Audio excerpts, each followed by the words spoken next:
本日はアメリカ大統領選挙、オバマ大統領共和党候補はどう戦うかというタイトルで、主として外交安全保障政策、外交政策を軸に、アメリカ大統領選挙の現状、それからこれからの見通しについて、アメリカからいらっしゃった3人の方にお話しいただきます。簡単にご紹介しますと、皆様から向かって、左から2番目、ポール・サンダースさん、センター・フォー・ザ・ナショナル・インタレストというワシントンにあるシンクタンクのエグゼクティブ・ディレクターをなさっています。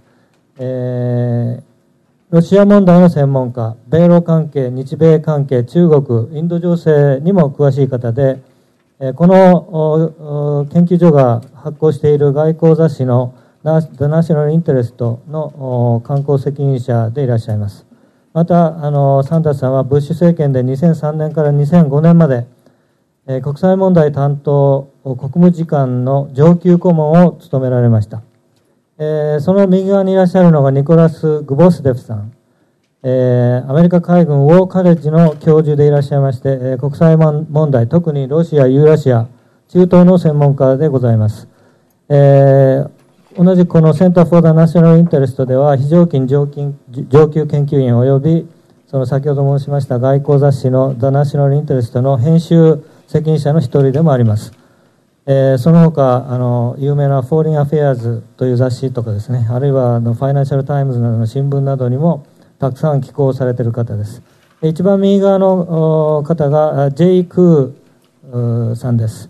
ジョンズ・ホプキンス大学の高等国際問題研究所サイスの中にあります、米国韓国研究所の所長でいらっしゃいます。朝鮮半島問題を中心にアジアの国際関係の専門家でいらっしゃいます。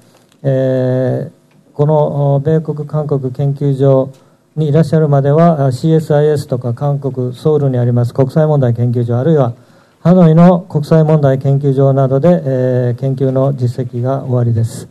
本日のモデレーターは東京財団上席研究員、兼、政策研究ディレクターの渡辺が務めさせていただきます。大体最初の方で3人のスピーカーの方に簡単に、プレゼンテーションしていただいた後、モデレーターに、皆さんと一緒に議論をしていただくということになります。それでは渡辺ディレクターお願いいたします。ご紹介いただきました渡辺でございます。ちょっと座ったままで失礼いたします。本日はお忙しい中、ショートノーティスにもかかわらずお集まりいただきましてありがとうございます。それからパネルの皆さん方お忙しい中、このパブリックセッションにもご参加いただきありがとうございます。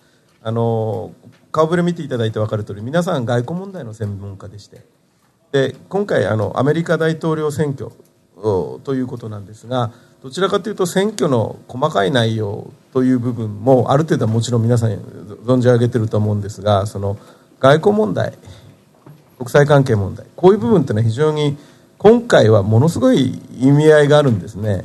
どういうことかと言いますとですね、これまでは共和党の大統領候補というのはある程度国際派っていうのが多くて、それなりにどちらかというと対外的には積極的、それから貿易も自由貿易、そういうものが共和党の伝統だったんですが、ここに来てですね、そのティーパーティーという社会運動というこういう人たちの影響があって、内向き傾向がある程度共和党にも影響しまして、しかもオバマ大統領、これがまた強い大統領候補と思われていたわけですけども、この経済の苦境、あるいは昨今もテレビでもう、あるいは日本にも実は波及しているという、そのウォールストリートの選挙をするようなデモ、こういうものがあって、つまりアメリカの社会とか経済が非常に不満を持っているので、その現職は必ずしも有利じゃないという状況にあって、こういういろんな流動的な要素がありました。ですから今の時点で予測を全部をするのは難しいかもしれないんですが、もうすでに大きな動きがあるんですね。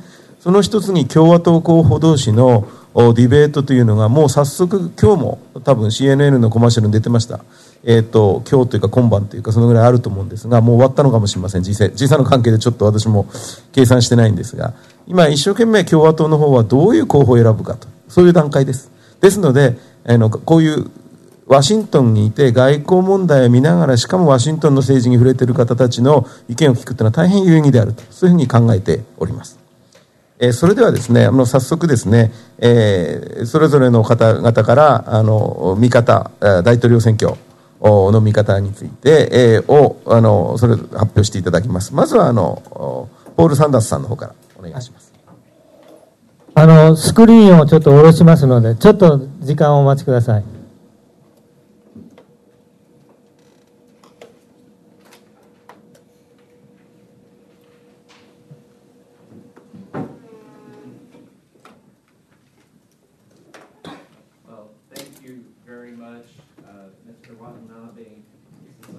Thank you very much, Mr. Watanabe, and thank you also to Shoichi Katayama and others at the Tokyo Foundation. I know I speak for my colleagues when I say how grateful we are both for the Foundation's help with some very interesting discussions that we had yesterday, but also for the opportunity to be here today.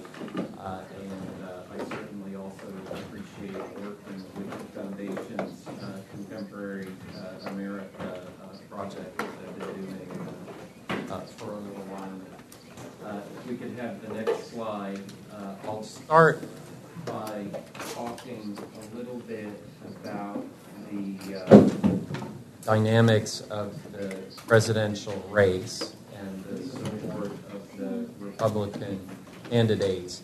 And then I'll shift to some of the foreign policy perspectives of the Republican candidates. And in the interest of time, I'm not going to read through all of these slides.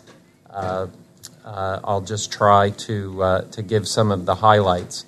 So these numbers represent the average of a number of different polls that have been combined by a website that we have in the United States called Real Clear Politics, basically over the last 3 weeks. And you can see on the Republican side at this point that Mitt Romney is in a leading position, although Herman Cain has received substantial additional support just in the last couple of weeks. And actually, there are 2 new polls that came out after I produced this slide. One that shows Cain ahead of Romney 27 to 24. There's another one with Romney ahead of Cain 26 to 25. So it's a very close situation. If we could have the next slide. These are just some of the dynamics of the race. And again, I don't want to read all of it, but Romney still in the lead, but there are some real questions about his ultimate ability to get the nomination. There are a number of people who have questions about him. I think that's reflected in the very dramatic support that Rick Perry received initially when he entered the race. It's now reflected in Cain's rise. Certainly, if you look at the fundraising, Romney also is in a leading position, but Perry has been quite successful. I won't focus as much on the other candidates, just in the interest of time. Right now, you can see the slide, but when we get into the discussion, we can talk some more about that if people are interested. My colleague Nick Gvozdev will talk a little bit more than I will about the president. But President Obama clearly is suffering now from the weakness of the economy. Republicans are very energized also by a number of the president's policies that they have opposed. Certainly the health care reform, I think, would be at the top of the list. Some of the tax policy discussions also.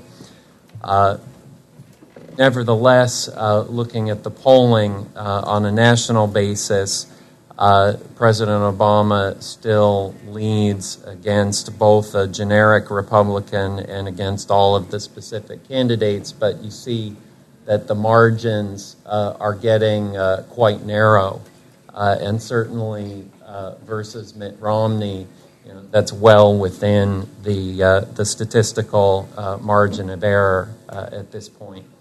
The one thing that I think it's very important to stress, though, is that we're still a few months away from the beginning of our primaries. We're a year away from the election. A lot of things can change. A lot of things are uncertain. I put this note at the bottom to remember 1992. At this point in 1992, no one really considered Bill Clinton to be a serious candidate. At this point in 2008, no one really considered Barack Obama to be a very strong candidate.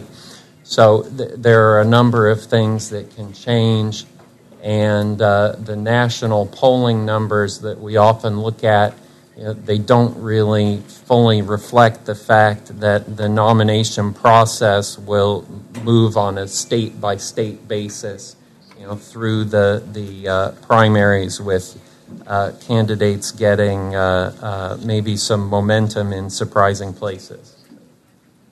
Next slide. Turning to foreign policy and Republican foreign policy perspectives, there's really been relatively little discussion of foreign policy so far, and I think ultimately that's because the economy is everyone's primary concern, and when you look at the debates and at other public statements, it's really the economy that the candidates are asked about. It's the economy where they feel like they need to make statements. But from what is out there so far, we can certainly see that there are areas of agreement among Republicans, but there are also some real areas of difference. And if you look at Afghanistan, at China, at the defense budget, I think those are some of the areas where you see differences. Among the Republican candidates, Mitt Romney, Newt Gingrich, Ron Paul, Rick Santorum, John Huntsman, their foreign policy views are relatively well-defined. And they are people who, all of them have significant political experience so far, some of them at the national level. John Huntsman, of course, is the U.S. ambassador to China. Herman Cain, Rick Perry, and Michelle Bachmann really have much less well-defined views at this point, and a lot of their statements have been fairly general. Next slide. I'm going to have two slides actually on Mitt Romney, and it reflects two things. The first thing is that he's the leader in the race. The second thing is that he is really, of all the candidates, the one who has put out the most specific and detailed information about his foreign policy positions. And if you look actually at his website, he has a 5-page strategy document there.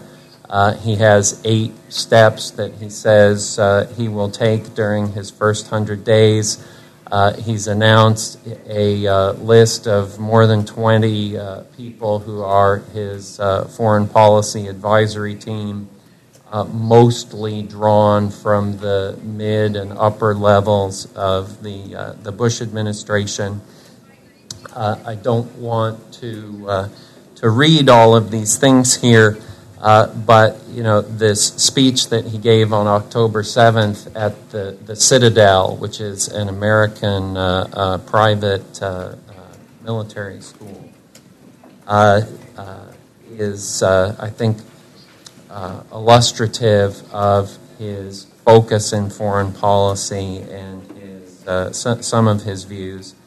One of the key things that I would point out in the context of our debates right now in the United States is this last point, establishing a floor, a minimum level of U.S. defense expenditures of 4% of GDP, which is a fairly strong commitment on his part to sustaining the defense budget.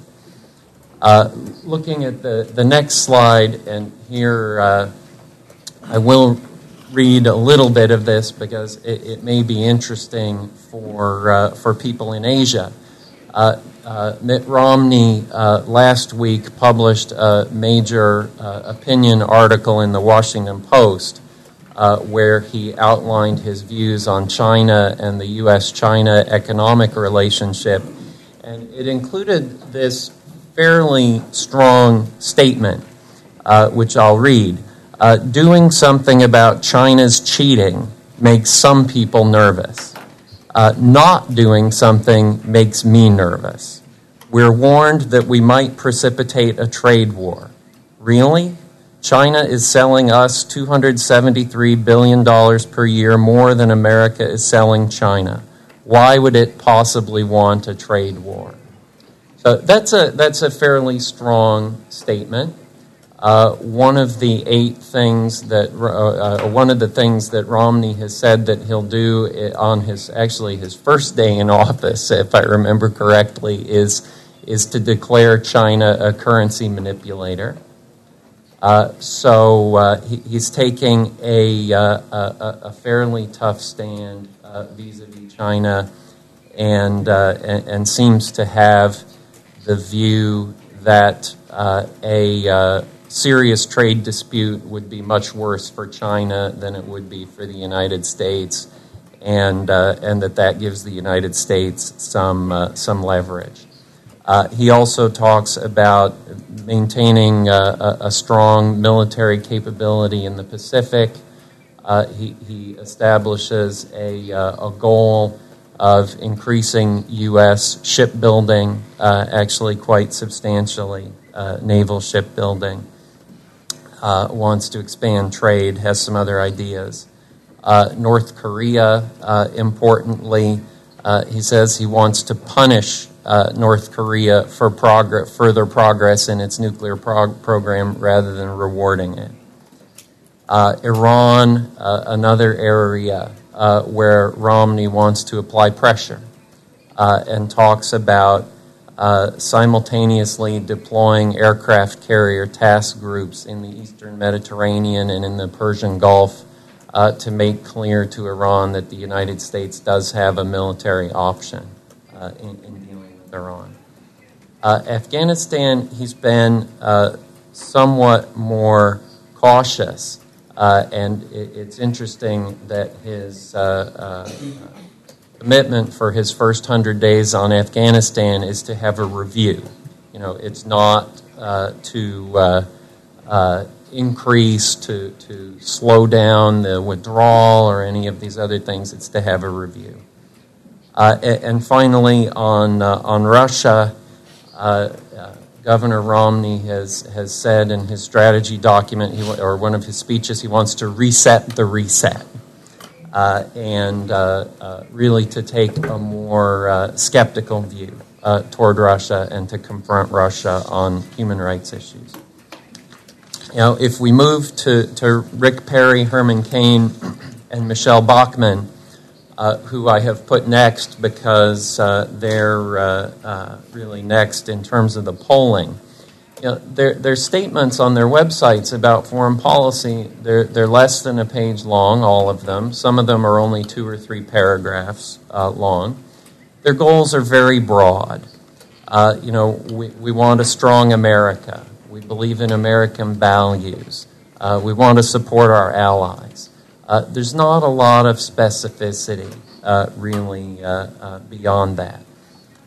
Perry, he does talk about the economy as a security issue, that we need to strengthen the American economy because this is the foundation of American power. Perry and Bachmann both focusing, to the extent that they single out an issue, they're really focusing on the border with Mexico, and we need strong border controls. Kaine, in many ways, has been the least substantive on foreign policy, and as someone who has really no political experience at all and was a business person and not an internationally oriented business. He has much less experience there. He complains in his statement on his website that our national security policy has become too politicized.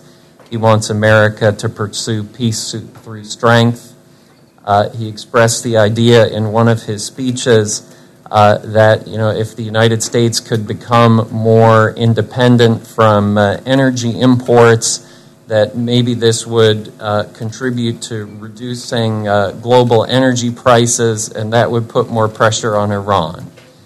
I'm not sure whether or not that would work, but illustrative of his thinking.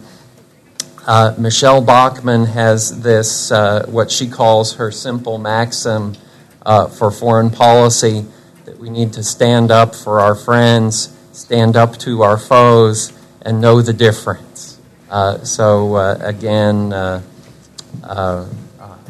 not too sophisticated, not too deep. The next slide, please.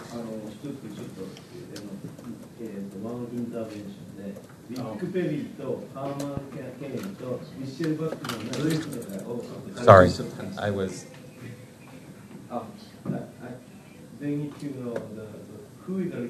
Oh, I'm sorry. Okay, sure. I maybe I should have done that. Rick Perry, of course, is the governor of Texas, and that explains in part why he is very focused on the border with Mexico. Herman Cain is an entrepreneur and a businessman who led very successfully a pizza delivery restaurant chain. And Michelle Bachmann is a member of Congress from Minnesota who several months ago was quite popular among the Tea Party faction of the Republican Party. But when Perry entered the race, actually he drew a lot of support away from Bachmann and substantially weakened her. Many people felt that Michelle Bachmann was a more substantial version of Sarah Palin, I guess, if I can put it that way. Sure. And I'll try to go a little bit faster because I don't want to take too much time. Newt Gingrich, of course, is the former Speaker of the House who led the so-called Republican Revolution during the 1990s and winning back the House of Representatives from the Democrats after quite some time. And Rick Santorum is a former Pennsylvania senator. I put the two of them together because in reading through their statements, their foreign policy views really are largely framed in terms of radical Islam and America's global struggle with radical Islam, which each of them in somewhat different ways seems to see as a defining element of our foreign policy. They both focus also very much on American values, which is common for people who define this struggle with Islam as a central part of our foreign policy. Gingrich, interestingly, is pretty skeptical about the use of military force, and there's a quote here. military force must be used judiciously with clear, obtainable objectives understood by Congress. And then he's another statement, this whole effort to have forces on the ground has turned out to be a swamp, whether it's Afghanistan, Iraq, or Libya. So from Gingrich, certainly some skepticism. Santorum, he has a couple of pages on foreign policy on his website, and the title of it is "A Believer in American Exceptionalism," and the statement is really framed again in terms of America's unique role, American values, the importance of confronting Iran, confronting Syria, standing up for our values. Next slide. And the last two I have here are Ron Paul and John Huntsman, who I also put together for a particular reason. Ron Paul, of course, is a member of Congress from Texas. Actually, I used to live in his district for a number of years. He's a member of the Libertarian wing of the Republican Party and has run for president a number of times. And, of course, the many Libertarians actually refuse to call themselves Republicans because they are concerned particularly with the approach that the previous administration took, the Bush administration, that the Bush administration was really expanding government, actually, in ways that Libertarians were uncomfortable with. But both Ron Paul and John Huntsman, who, of course, is the former governor of Utah and had been our U.S. ambassador to China, these two are really the most skeptical about the use of force internationally. If you look at their statements, both of them really stress the costs of the use of force, the costs of America's interventions. They both say that we should really take another look at the defense budget. Ron Paul has a quote here, acting as the world's policeman and nation building weakens our country, puts our troops in harm's way, and sends our precious resources to other nations in the midst of an economic crisis. Huntsman, again, not identical, but similar theme. Our nation's greatest challenge does not emanate from outside our borders, but from within. And he says, we spend more on defense than at the height of the Cold War, implying that he wants to do something about that.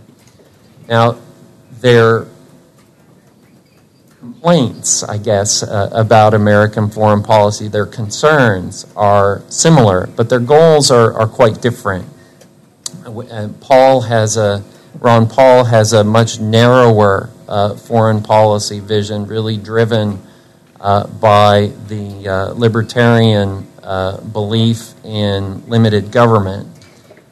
He wants the declaration of war really to be put firmly in the hands of the Congress, which would obviously sharply restrict the ability of the president to declare war or to, I shouldn't say to declare war, to involve the United States in military conflicts. He very publicly disagreed with the drone strike that killed Mr. Alaki recently in Yemen, I think it was, because Alaki, of course, is or was an American citizen. And he had renounced his citizenship, although he didn't go through actually the technical legal process to renounce his citizenship. He just publicly renounced it. But many libertarians are quite concerned about the use of government power against American citizens with killing American citizens overseas certainly being an extreme, but searches at airports by the Transportation Security Administration being something that resonates with a lot of Americans, particularly with the Tea Party. Like Gingrich, Ron Paul also focuses very much on having these narrowly defined military missions with clear objectives and then getting out. Go in, do the job, get out. Huntsman, again, has similar concerns, but really totally different prescriptions. He's really talking about expanding America's international role, strengthening our relationship with China, strengthening our relationship with other major powers, using trade to strengthen our alliances with Japan, to strengthen our relations with Taiwan, with others. Another real area of difference that's illustrative, I think, of the differences between the two is Iran, where Huntsman is more with the, I guess what I would call Republican mainstream on Iran in being prepared to use force. And Ron Paul actually says, no, we have nuclear weapons ourselves. Our American nuclear weapons deterred the Soviet Union during decades of the Cold War. Iran is not going to react differently from the Soviet Union. We can deter Iran. We don't need to attack Iran. We can live with the nuclear Iran. And then the very last slide here, just to summarize a little bit, there are definitely some areas of broad agreement. Support for our allies is one of them. There's a lot of criticism from almost all of the candidates of President Obama for not adequately supporting our allies. Israel is a particular focus, and almost all of them complain quite strongly or criticize quite strongly the president's handling of Israel. There's a lot of criticism of the president for apologizing on behalf of the United States. There's certainly very broad support for tighter border controls. Areas where there are disagreement, again, just to summarize, the defense budget, there are clearly some different perspectives. And I think moving forward, this is going to be a key question. Do we cut the federal budget, including defense, or do we cut the federal budget except for defense? That's really what the debate among Republicans is going to be. And finally, on Afghanistan, there's also some very different perspectives about Afghanistan, with some, like Rick Santorum, sharply criticizing the administration for withdrawing too quickly, for announcing a timetable. At the other end of the spectrum, Ron Paul, who would really like to get out of Afghanistan. Perhaps somewhere more in the middle, Mitt Romney, who wants to have a review of our strategy and then to decide on that basis how to go forward. So thank you very much. Sorry I took a little bit too much time. 分かりやすく、しかも重要な情報全部入ってたと思います。それだけで大体頭に入れておくと、あとは次のお二人の話がもう少しいろいろ楽にディテールにいけるでしょうから、ありがとうございます。そして続きまして、グボスデフさん、よろしくお願いします。Since I am a professor at the Naval War College, let me start out by noting that what I'm going to say. Microphone on? Thank you. You probably want to start over. Since I'm a professor at the Naval War College, I need to start by noting that my remarks are going to be my own personal opinions. I'm not speaking on behalf of the U.S. government or the U.S. Navy in anything that I will be saying. I'd like to begin first by examining the state of play on the Democratic side by looking at the debates within the Democratic Party, and then look more specifically at the debates that are now occurring over how much to cut in the defense budget, where to cut, which relationships to be maintained, and which ones may need to be put aside as part of the context for the 2012 elections. Let me first begin by saying that it's unlikely that President Obama will face a primary challenger from within his own party for the nomination in 2012. The perspective, and in some ways the president anticipated this by bringing in most of his political rivals into his administration, by bringing in Hillary Clinton as Secretary of State, by having Joe Biden as the Vice President. It'd be very difficult right now for Hillary Clinton or a Joe Biden to be able to run against an administration of which they've been a part for the last 3 years.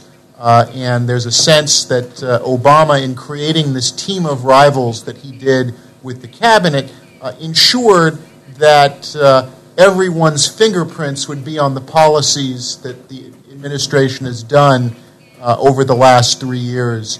And so it is unlikely that there will be a challenger from within Obama's rivals. The likelihood of an outside Democrat gaining enough traction to challenge the president in the primary is also very low. Within the Democratic Party, there's a sense that the president has been under siege from the Republicans, and now is the time for party unity, that you can't afford to have division when the president is seeking re-election. That does not mean, however, that the Democratic Party is particularly united when it comes to questions of foreign and defense policy. And the Obama administration has not solved the ongoing and very deep disputes between the progressive faction of the Democratic Party and the moderate faction.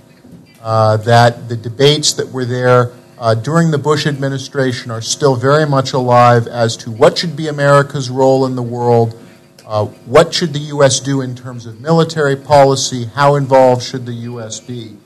And the Obama administration has had to navigate between three principal divides within the Democratic establishment. And the first one is that there are very important differences between what we might call the Democratic Party foreign policy establishment, largely based in Washington, D.C., and Democratic Party activists throughout the country. So that many of the people who staff the administration at the assistant secretary level and below come out of this Washington think tank Democratic policy environment. They're not people who have risen in the Democratic Party because they win elections at local levels or that they're particularly in touch with Democratic constituencies across the country. And so you see that there's been a very real tension in the Obama administration between a Democratic foreign policy establishment, which is very much in favor of robust international engagement, U.S. involvement in the world, and Democratic Party activists at local levels who are saying, what about America's needs? What about domestic spending? Why are we spending so much time and effort outside the country when there are real needs here? And this is a tension that continues to flare up within the party. The second is that there is a very clear divide between foreign and defense policy preferences of the executive branch and of Congress. Simply the fact that the president is leader of the Democratic Party, in the American context, our political parties are very weak. We don't have very strong party discipline. The fact that the president is nominally the head of the Democratic Party imposes no requirement on members of Congress to have to support or accept the president's policy perspectives. And where we have seen real division in recent, certainly in the last week, is the Democratic executive branch administration very much in favor of the free trade agreements. Democrats in Congress have not been big supporters of free trade agreements because they feel it hurts the jobs and welfare of their constituency. And so, as Bill Clinton discovered, as Barack Obama discovered, free trade agreements that Democratic presidents want to have passed have to actually rely on Republicans in the Congress to provide most of the votes because Democrats tend to vote against them. And that has been an ongoing source of tension. But finally, there's a third division to be aware of, and this is that President Obama, in staffing his administration, in staffing the foreign and defense posts of his administration, went for what we would call a big tent approach. Certainly he allowed Hillary Clinton, as Secretary of State, to bring in her own people into key positions in the State Department. In some cases, this meant that people who were involved with the Hillary Clinton campaign for president, who were obviously opposed to Barack Obama in the primaries in 2008, end up now becoming foreign policy officials of the Obama administration. But there is a real division there as well between those in the Obama administration who want to use American power to intervene overseas, to defend American values, to defend human rights, who are strong supporters of the idea of humanitarian intervention, and those within the administration who want to begin to cut back on America's involvement overseas, who want America not to be so involved in order to focus on domestic development, rebuilding the U.S. economy, rebuilding America's infrastructure. And you saw these divides very clearly in 2009 in the debates over Afghanistan, between those who wanted a very minimal Afghan strategy of simply focusing on al-Qaeda and terrorist movements and otherwise not be really involved with nation building in Afghanistan, and those who wanted a very robust surge in Afghanistan, who wanted a new commitment to rebuild Afghan institutions. This also came up and was very clearly on display in the run-up to the Libya intervention. There was a real division in the Obama administration between particularly those in the National Security Council who were very much in favor of intervening on behalf of the Libyan opposition on human rights grounds, and then those particularly beginning with outgoing Secretary of Defense Gates, who did not want the U.S. to be involved in Libya, who thought it would be overstretch, another commitment that the U.S. didn't need. So all of these things are bubbling under the surface of the Obama administration. They have not been resolved. The question would be, if the president is reelected in 2012, will he then make changes? Will he then say, these are the preferences I want for my second term, and I will begin to resolve some of this ambiguity, some of these divisions that I currently have. The president has a problem on top of these divisions within his administration and with Congress and with the activists, in the sense that there is a great deal of dissatisfaction among the Democratic base with the president's performance, in the sense that many people who voted for Obama in primaries in 2008 and then voted for Obama in the general election against John McCain felt that they were voting for a president that would immediately end the Iraq engagement, would draw down in Afghanistan, would stop overseas military adventures, would close Guantanamo Bay. There was a whole list of promises made, and the sense that President Obama, and you see this in the commentary, the reference to him as George W. Obama, that in many ways the continuity between the Bush and Obama administrations is much greater than many people expected and that many people hoped for. They thought that Obama would be this real break with the Bush administration, and then to see so many Bush policies continued by the Obama administration has meant that there are a number of Democrats that are not happy with the president. The question will be, as I said, there's not going to be a primary challenger, so there will not be another Democratic candidate to vote for to replace Obama. But the question will be, and this has been of concern to the administration, is will these people not turn out to vote? Will these people not donate money for what will be a tough re-election campaign for the president? And so what we've seen in recent weeks is the president recalibrating his rhetoric. He's trying to appeal once again to the base of the Democratic Party, mainly on domestic economic terms with the jobs program, attempting to harness the Occupy Wall Street momentum in favor of his own economic policies, but there is a sense that the president, that there are many people who feel disappointed by the president, that the person that they elected in 2008 has not turned out to be the president that they expected. Jay will talk more on this, but I just wanted to reference this as well, that the president did try at the beginning to, in foreign policy, he talked about being a Pacific president. He wanted to reorient the United States, looking much more away from the Atlantic and the Middle East towards the Pacific. This would be America's destiny for the 21st century. This is not really, in my opinion at least, has not really caught on with the American public. There's not been a real sense that when the president has talked about the Pacific Rim and America's future and reorienting, rebuilding relations with Japan and Korea, new relationships with Indonesia and India, that there isn't a sense that in the grassroots that this is really taken off. Briefly on the budget, let me just bring this up as well because this is, of course, important. The reality is that the United States will begin cutting back its budgets for both, certainly for foreign aid, but also for the military in the coming years. The United States cannot sustain its current level of commitments, given the revenue stream, given that the fact that the economy is not likely to recover anytime soon, that the projections, very optimistic projections, that we were going to have 4 or 5% growth in the U.S. economy by 2012, and all of these, the economy would immediately rebound and tax revenues would go back up. That's not likely to occur. So there will be a focus on the budget.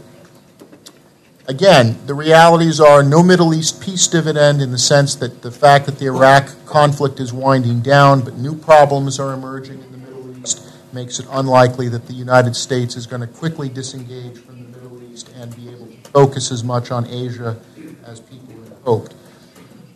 Congress, of course, controls the budget. It's not the president. The president makes a budget submission, but the president has no authority to force Congress to accept his budget proposals. We will see the Congress, in fact, has been unable to pass budgets for the last, we did not have a budget for 2011. We had continuing resolutions. We have no budget for 2012, even though we have entered in the 2012 fiscal year. Whether we'll have a budget or not remains to be seen. On the defense budget, the concerns, most of our defense spending increasingly is personnel costs, health insurance, benefits. Are you going to be able to cut those costs?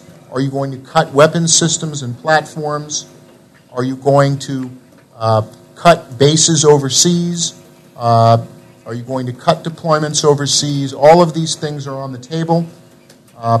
It is important to perhaps recall the commentary of Brent Scowcroft, the former National Security Advisor, that, as he pointed out, our policies are too often constructed to deal with domestic politics rather than the realities of world politics. So members of Congress are going to be driven, when they look at the budget, not by an assessment of, say, the strategic balance in Asia-Pacific, what does the U.S. need to project leadership, but it's going to be what produces jobs for my district, what produces the benefits that will get me reelected, and domestic politics will probably trump strategic considerations every time. The administration, of course, has been promoting the Libya model as an example for future U.S. engagement, where the U.S. leads from behind. Other nations take up more of the active role. The question, of course, is that Britain and France, when it came to Libya, were willing to do things. The question would be in the Asia-Pacific region, what different circumstances, obviously the constitutional limits here in Japan, the lack of any kind of NATO structure in East Asia makes it harder for the U.S. to burden shift, but those trends are there. Can we find ways for local partners to do more and for the U.S. to do less? And perhaps only supply certain capabilities. The final thing, let me end with this. The largest single defense procurement item now is missile defense, both for Europe vis-a-vis Iran and for Asia vis-a-vis North Korea. The question will be, At what point do people say we're spending so much money on these programs, where's the return? When does the technology catch up to meet the spending? And so on. And so we may see that missile defense may be one of those items that is put up on the chopping block of the budget in years to come. Or missile defense on the cheap, which is simply to say we can deploy it on naval ships and then send them out to wherever they need to go, where the threat may be. But that's something to consider as well, that certain commitments that were made during the Bush administration about missile defense may or may not be honored by the Obama administration or by any future administration when they're reckoning the budget considerations. So with that, let me end.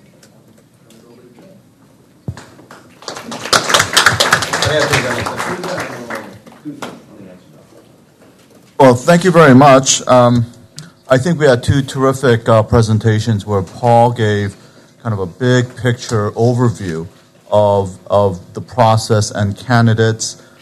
Nick gave a very good overview of the current administration. And I thought what I would do is to take even a narrower slice and really look at a particular issue in a particular country to talk about the Obama administration, the U.S. Congress, and this case study being its recent visit to the United States by a South Korean president and the passage of the South Korean, the United States free trade agreement.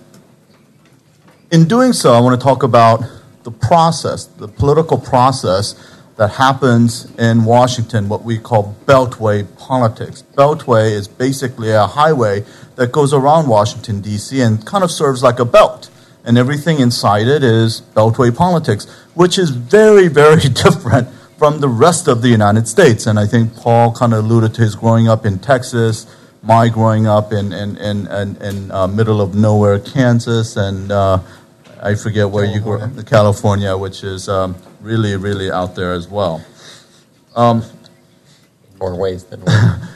The South Korean president came to Washington last week, and he was received a very special treatment. Even I was very surprised because I normally cover various heads of state coming to Washington, and this was really rare. It's this kind of respect for two people who are apples and oranges. They're really different. An African-American young president, tall, lean, and a short South Korean president who is really could be his father figure.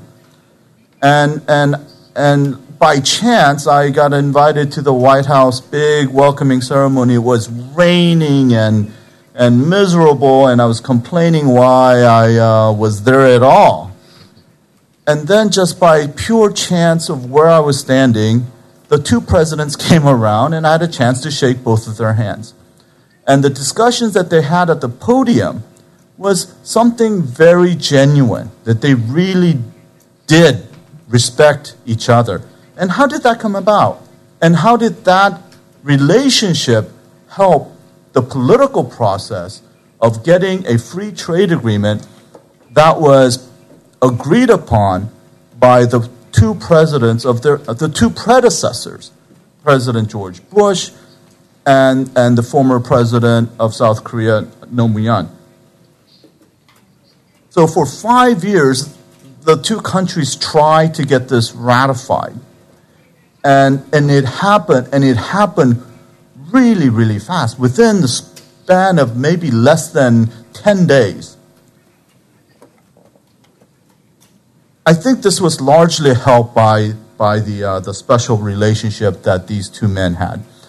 And I think it's been covered in lots of press reports of this particularly fond and respectful relationship based on President Obama's respect for this man who grew up poor, kind of helped himself up and succeeded in business and then in politics.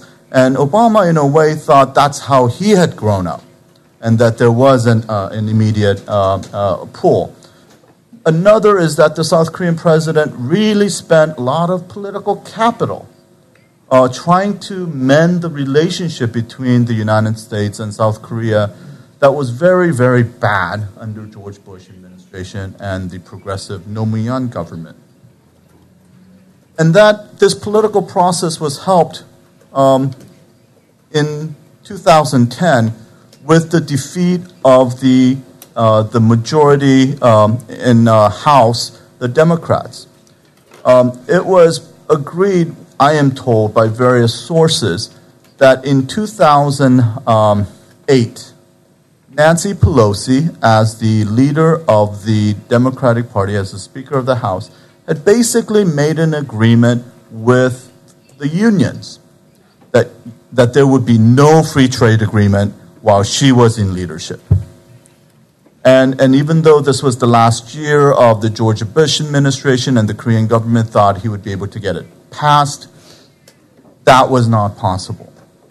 And it was not possible in 2009, and it was not possible in 2010. But with the defeat of the Democratic Party in the House, everything was possible. And so in 2011, I believe it was a June G20 summit in Toronto, I am told by various government officials that that's when President Obama, in a way, committed to his counterpart that he would try to get it passed before the next election year cycle, meaning before January of 2012, but the timing would have to be right. And the timing was right with the defeat of the Democrats. What's really odd when I cover Asian politics and American politics is that American political leadership has no sense of responsibility. If your faction loses, what does the first Asian politician do? You bow and you resign. Doesn't happen in American politics. Nancy Pelosi lost her leadership, lost something like 100 seats in her party, and still retained her leadership. And you have to really understand why this is so in American politics. The Democrats are, as Nick said, diverse, and there are activists, and then there are conservatives, even within the own Democratic Party.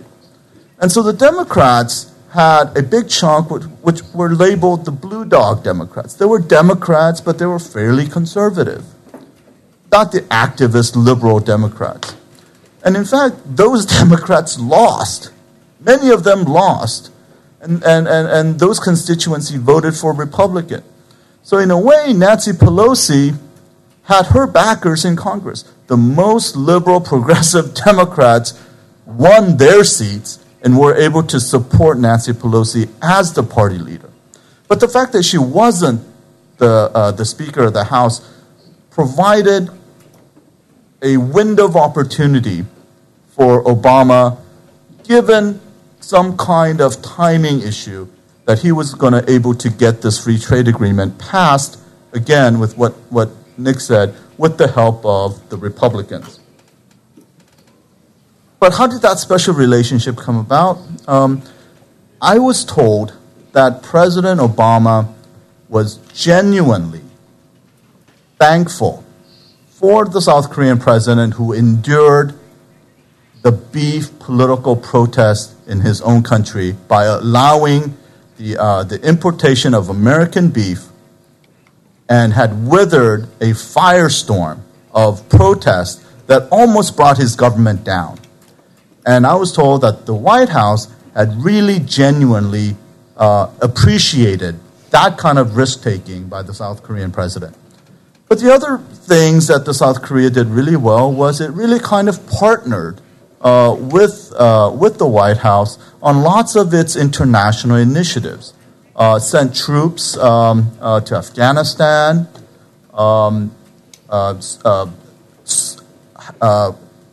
hosted the first Asian G20 summit.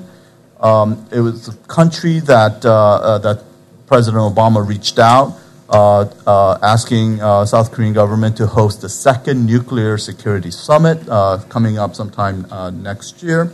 So all of these things kind of coalesced the week before the presidential visit, in which the South Korean president came and was given a state visit, a state dinner, and also a speech at the joint session of U.S. Congress.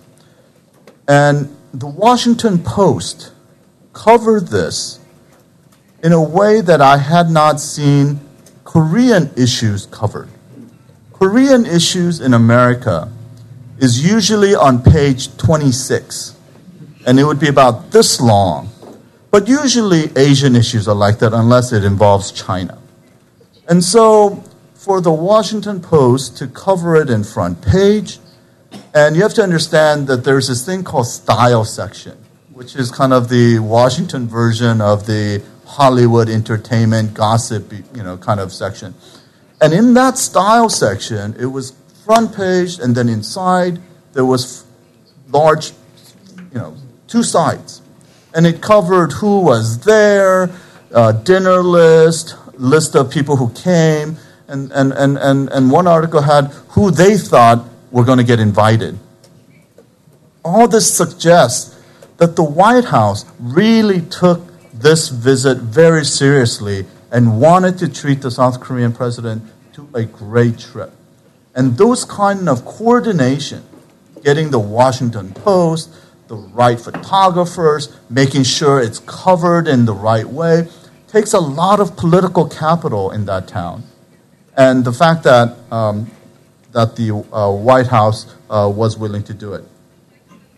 Now, on the Republican Congress side, this was an issue that they had, in a way, hit Obama's head with. In order to not just get the Korean Free Trade Agreement, had lumped the others together and really forced Obama to really have Obama back down from the Union. The Republicans on other issues are very skeptical of the way the White House handles Asian security issues, especially on the Korean Peninsula. Even though the White House and the Korea's Blue House, the two presidents are very close in coordinating North Korea policy, there is a very deep skepticism among the Republican Congress about the actions of the State Department. So even though the foreign policy of the two countries toward North Korea are fairly closely coordinated, the Republican Congress, in a way, being very skeptical, decided to put a hold on the U.S. The State Department's choice for the next ambassador to Seoul. And you have to understand this American political maneuvering. It only takes one senator to simply write a letter to the Republican ranking member, because the Senate is still controlled by the Democrats, to Senator Lugar's office, to Senator Lugar, basically saying that nothing can be moved on this candidate, this nominee, without my approval. I mean, there's a terminology, one sentence that covers this. And Senator John Kyle from Arizona had put on a hold. And I was told it had nothing to do with the ambassador designee, had nothing to do with Korea or South Korea, but it had everything to do with sending a message to the State Department about State Department's probable willingness to engage North Korea, possibly give large amounts of food aid, and it was supposed to send a message. And I was told that this was a rolling hold. A rolling hold is simply something that one senator does, and if that senator takes his name off, then another senator comes in and puts a hold. That's not confirmed, because eventually when the South Korean president came, Senator John Kyle withdrew or lifted his hold, and no other senators put on a hold. But I believe there was a hold because that's what I had been told by a congressional well-placed staffer, that this was a rolling hold. And I believe a rolling hold with Senator John Kyle was probably a rolling hold that involved Senators McCain, Lieberman, and Senator Graham. And these four senators see Korean issues and Asian issues very much alike. And those staffers are very close, and they all kind of coordinate together. Now, what happens next year? There's going to be an election not only in Washington, there's going to be an election in South Korea. And if the conservatives win in South Korea and President Obama wins in the United States, then there will be a continuation of very close coordination, which doesn't mean non-engagement. It means close coordination, whatever that eventually will evolve to. But no election is assured. In Washington, as Paul showed, recent poll had President Obama losing to any generic Republican. And in South Korea, it's just very close. And there's a good chance, a very, very good chance, that the progressives will come back in and hold power. And if Republican becomes president in Washington and a liberal progressive becomes president in South Korea, then it's really a return to the President Nomuyan and U.S. relationship, but probably worse by 100%. On that happy note, I will stop here and open up for any questions you may have.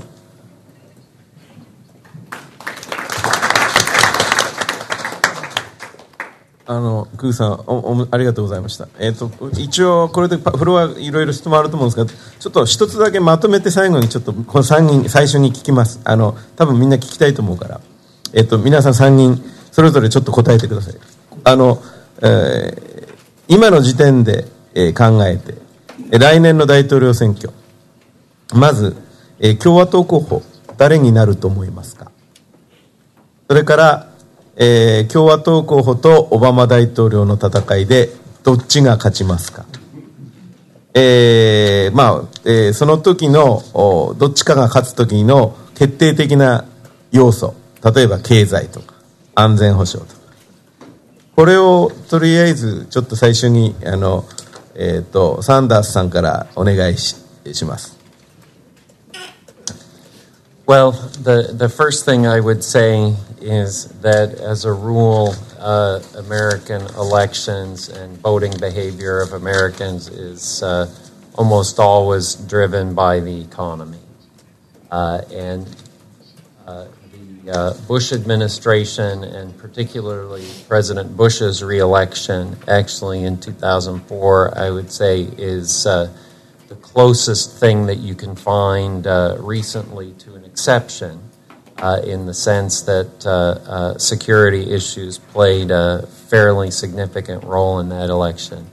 But broadly speaking, American elections are about the economy, and Americans vote on that basis. And also, broadly speaking, it's extremely difficult for a sitting president to be reelected when unemployment is above 9%. And unemployment right now, I think, is 9.1%. So that certainly, like I said at the beginning, the election is a year away. But with unemployment as high as it is, I think it will be very difficult for President Obama to be reelected. The other thing to bear in mind is, yes, there is a year between now and the election, but many people, most people, will make up their minds really well before the election. They'll decide what they think about the economy. They'll have jobs or not have jobs.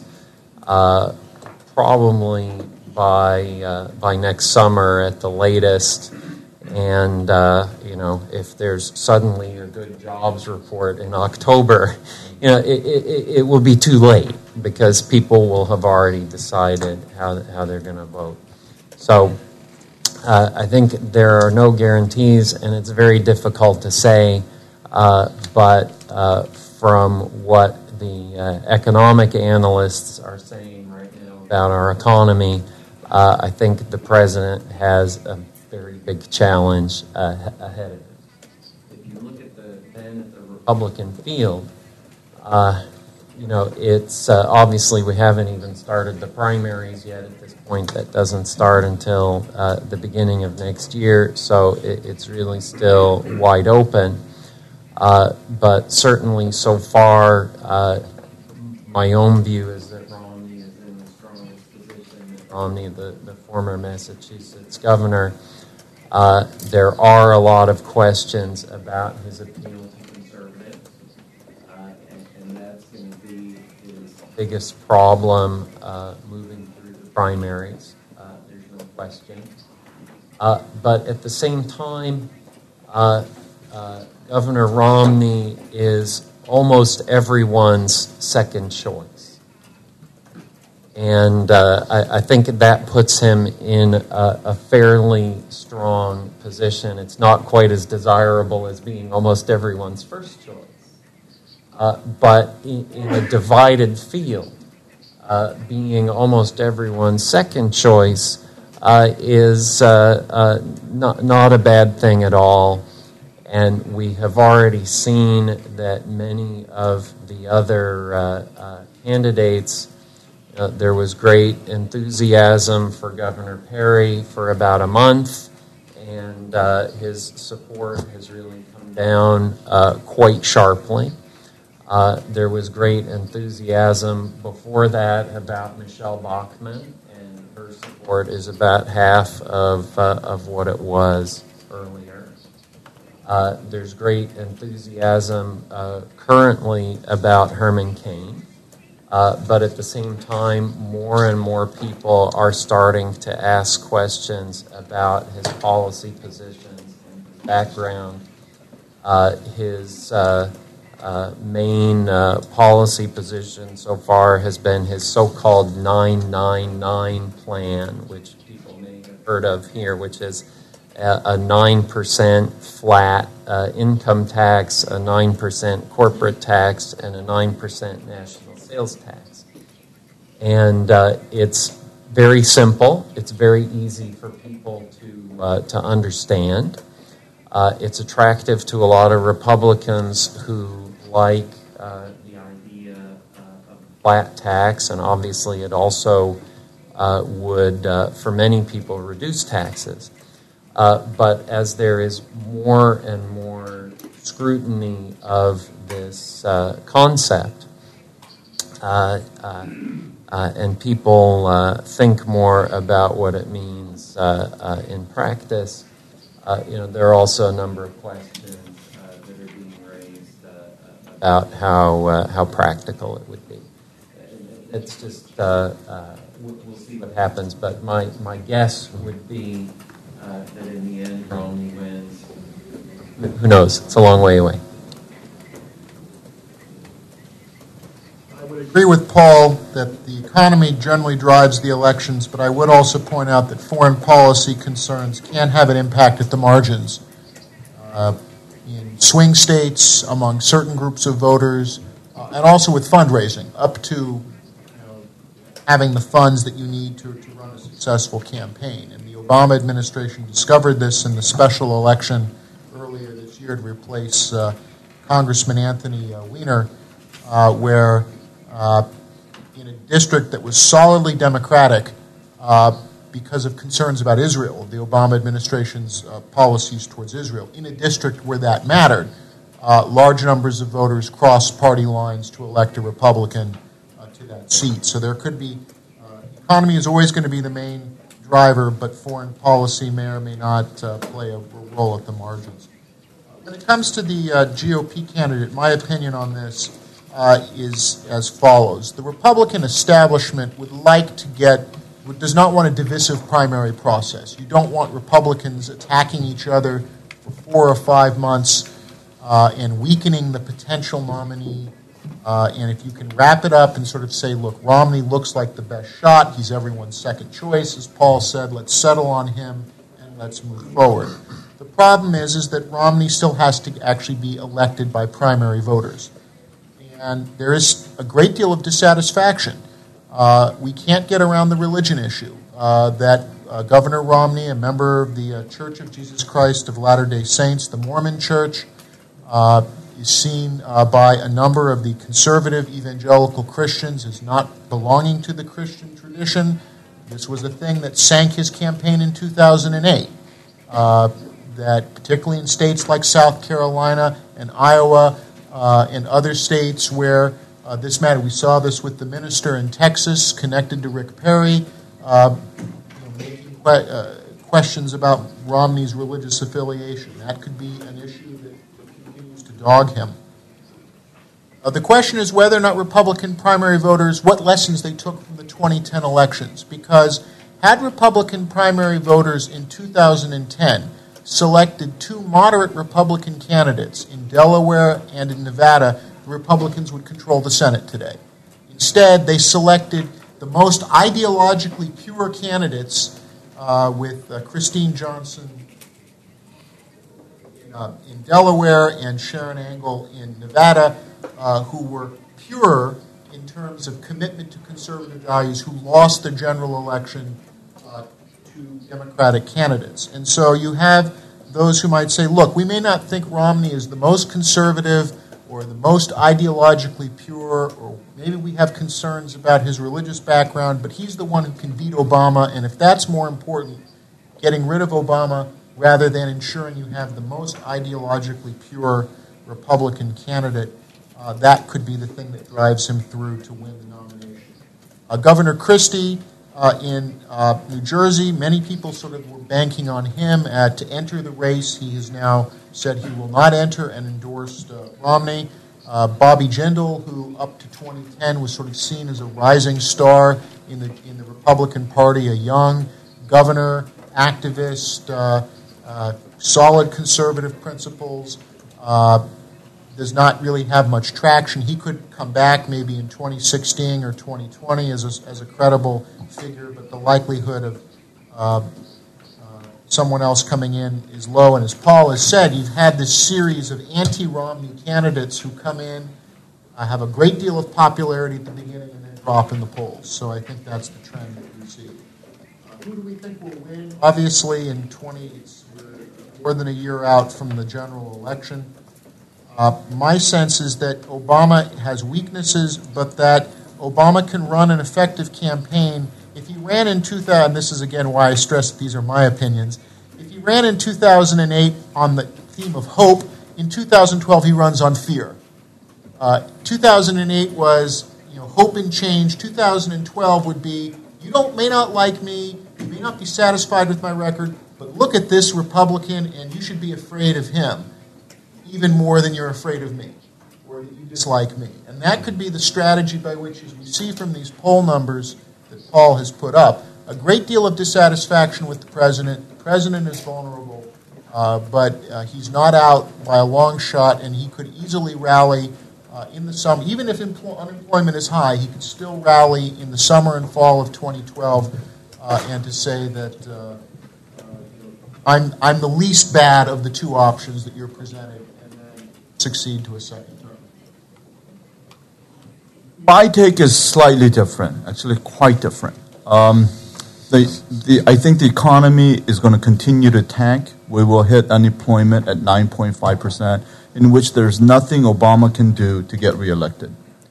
And you have to understand the Republican Party. Yes, the Tea Party is out there, but Tea Party might be active in the early primaries.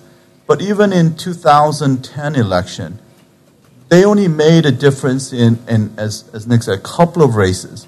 But overall, they got a lot of public attention that they really didn't deserve. Republican Party is a hierarchical party. If you think about all the Republican Party presidential candidates from 1976 until 2008, there have been only Dole, Reagan, and Bush on the ticket. Republican Party is a hierarchical party. That means you have to pay your dues to the Republican Party. And this list that Paul shows is really quite good in listing, but none of these guys have paid the price within the Republican Party. John McCain has been in the Republican Party leadership for 25 years. That's how he became the 2008 nominee. And so I believe that Romney is not going to make it. If we look back 4 years ago, around this time in 2007, I guess, the two candidates that were ahead in the Republican Party were Mitt Romney and Fred Thompson. And John McCain was like fifth and had really been, there was Giuliani up there and all of those Republican frontrunners, and not McCain. And McCain came back, not because he's a comeback kid, because Republican Party is a hierarchical party in which long-term leadership membership matters. In 2008, candidates Obama, Hillary Clinton, and McCain all raised probably over $350 million of campaign contribution. Probably $1 billion that election took. It's going to take a lot of money on the Republican side, and for a candidate to raise that kind of money, Romney could do it. I don't think he's going to last. I don't think Rick Perry has the capacity to continue. And if you go down, there's only one name that really kind of stands out. He's kind of not given any attention, but it's Newt Gingrich, because he's got a national appeal. He doesn't have a campaign staff. But as people come out of other camps and the Republican establishment coalesces around a particular candidate, if I were a betting person, I would put my money on Newt Gingrich, because the Republican establishment would come around a person who is well known within the Republican Party, who has been a Republican Party within the Republican Party leadership.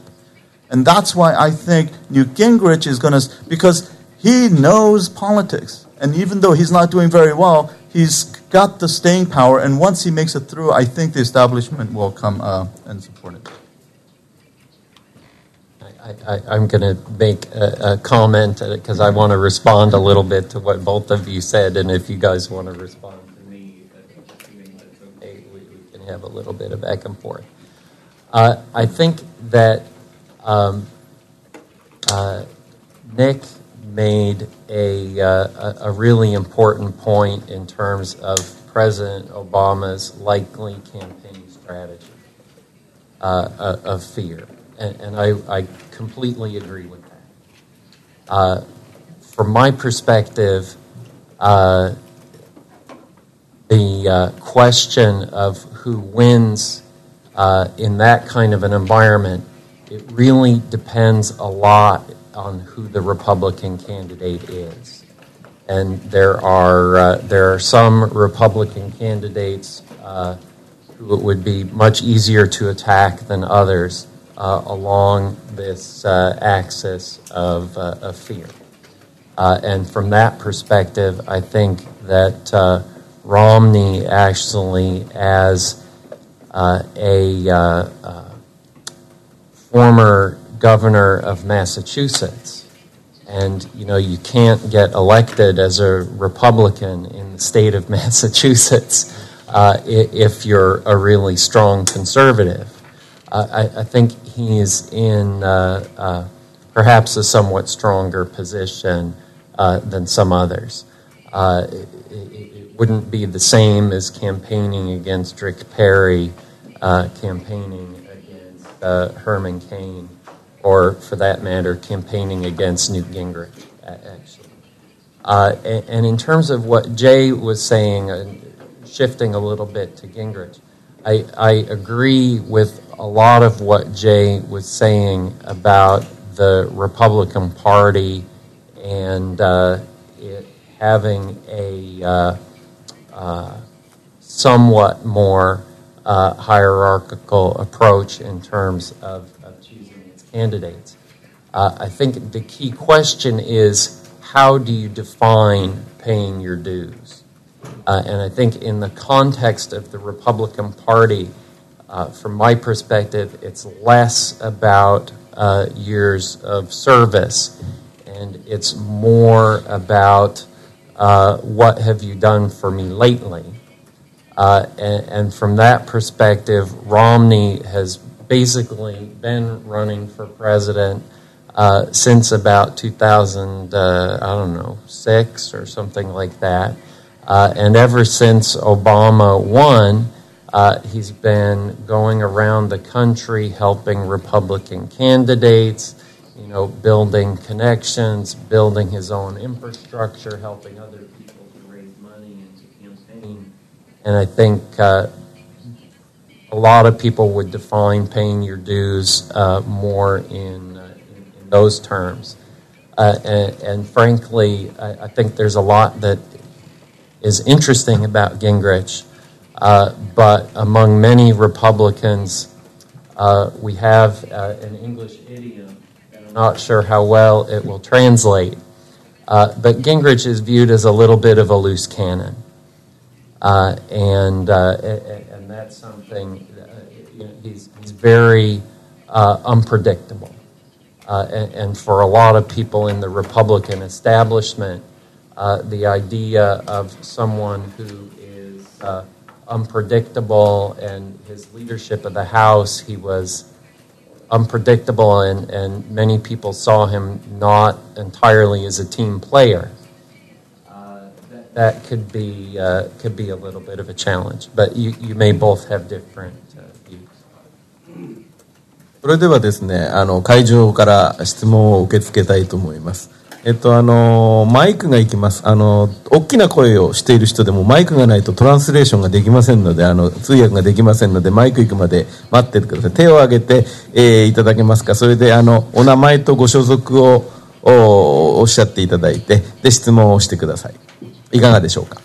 今、マイクが行きますので、どなたか質問はございませんでしょうか。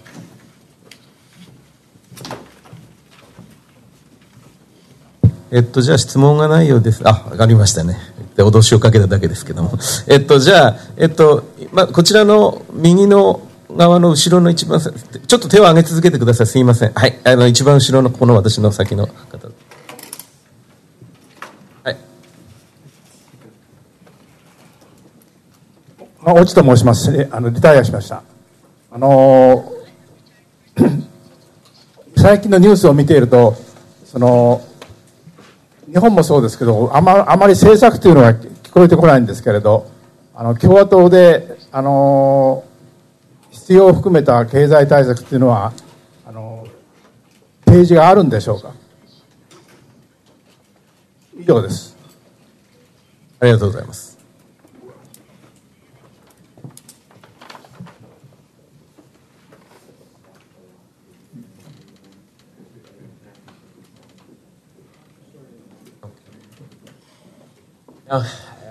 The Republicans have a lot of ideas and proposals around the economy, but most of them relate to reducing taxes and to reducing regulations. The challenge, I think, for the party at this point, with the budget deficit situation being what it is to try to make a strong case to the American people that continuing to cut taxes actually will lead to economic growth and not just to deeper deficits. And I think this is going to be a tough issue for the party, particularly when you look on the Democratic side at a lot of progressives who really don't want to see deep cuts in domestic spending. And will make a very, or try to make a very strong case which would basically be, look, these Republicans, they want just to keep cutting and cutting and cutting taxes, especially on these wealthy people, and then they want to cut all of this domestic spending too. And what's that going to do to ordinary Americans? And clearly, if you look at these Occupy Wall Street protests, that kind of thing, there is some resonance among some people. It's not clear yet how widespread that is. But I think the main focus of Republican policy at this point is on cutting taxes, getting rid of the president's health care reform plan, which they consider to be very expensive also. Two other areas to consider. The first is that Paul showed you the quote from Governor Romney about holding defense spending at a floor of 4% of America's gross domestic product. And this reflects a thinking among many of the Republican candidates that defense spending is not simply about projecting America's power overseas, but defense spending as domestic jobs programs. That this is when the U.S. government spends money for defense, research and development and production lines, that this is one of the things that helps to rejuvenate the American economy and to keep America's remaining industrial base intact. So I think that there is that element there of defense spending, not only for American strength, but also a sense of it as a domestic jobs program. The other thing where the Republican challengers are really trying to differentiate from the Obama administration is on domestic energy. Republicans want to begin developing a lot more American hydrocarbons in the Arctic, offshore, the shale oil and gas developments, the Trans-Canadian pipeline to bring more energy from the Canadian oil sands into the United States. And that is also seen as an economic measure in that if you can lower fuel costs and energy costs, that there would be a boom for American economy, as opposed to trying to, one of the criticisms, and one of my colleagues at the War College, Mac Owens, recently did a small piece on this, which is that, look, the Obama administration's energy policy is to try to dissuade use of hydrocarbons to promote the use of alternatives by keeping, by trying to prevent some of the domestic sources from coming online, focusing on environmental concerns, to try to jumpstart the alternative fuels market. And many Republican candidates see this as expensive because the government is paying much more for alternative fuels than it would for hydrocarbons, and that it keeps prices higher than they ought to be. And this, of course, is the ongoing investigation into the Solyndra scandal of whether or not the White House was playing a role in directing loans for an alternative energy company that later went bankrupt. And so the Republican sides are basically saying, look, let's rely on oil and gas, more domestic sources. Let's not be as concerned as much about environmental issues, greenhouse gases, global warming. Let's focus on energy needs for American consumers. じゃあ次の質問に行きます。こっちの一番後ろの女性の方、カメラの脇のところ。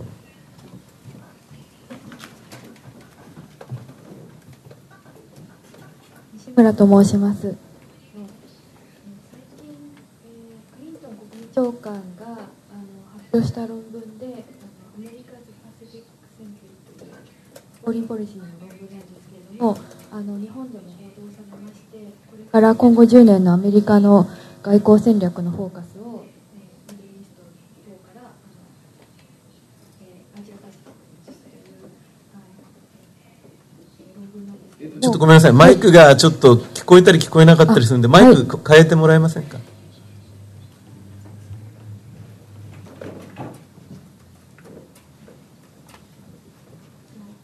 この議論について、これは主に国務省から聞こえてくるんですが、ホワイトハウスというオバマ大統領自身の政策であるとお考えかということと、でこの政策について共和党に引き継がれる可能性はあるかというところと、もしオバマ政権がオバマが再選された場合に、これがオバマ大統領のレガシーとして、実現される可能性はあるのかということをお聞きしたいと思います。